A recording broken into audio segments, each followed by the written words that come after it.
স্বপ্নটা আসলে হাতের কাছে চলে এসেছে, এটা অনেক বড় একটা ব্যাপার। আমি ইমোশনাল হয়ে যেতাম, আমি কাঁদতাম বসে বসে। সত্যি যদি ডিউতে চান্স না পাই, ঢাবিতে না পাই, কি বলবো আম্মু আব্বুকে? যদি তুমি সত্যি স্বপ্ন দেখে থাকো, স্বপ্নটা যদি ছুতে চাও, ঘুম কেন আসবে?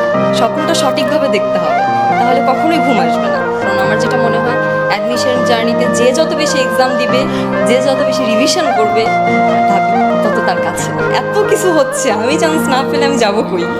আমাকে চান্স পেতে হবে। তার মধ্যে আমি তিনটা জিনিস সবসময় ভাবতাম যে এরকম হলো যে আমার সব ফ্রেন্ডরা চান্স পেয়ে গেল, আমি পেলাম না, বিষয়টা আমি কিভাবে মেনে নিব?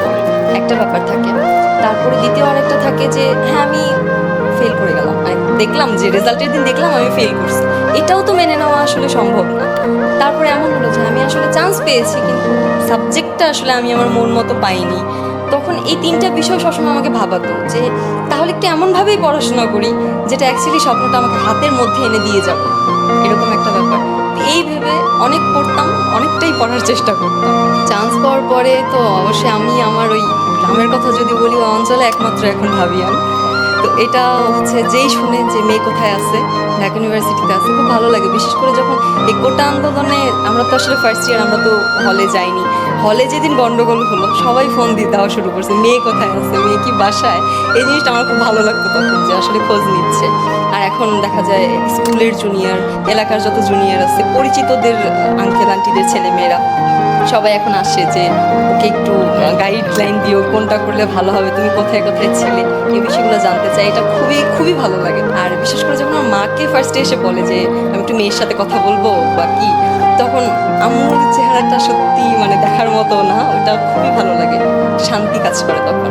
আর অ্যাডমিশন জার্নিতে আইডি ডিঅ্যাক্টিভ ছিল, একটা ফেক অ্যাকাউন্ট থেকে আমি ক্লাস করতাম, যেটা আমি আজকে রিভিল করলাম।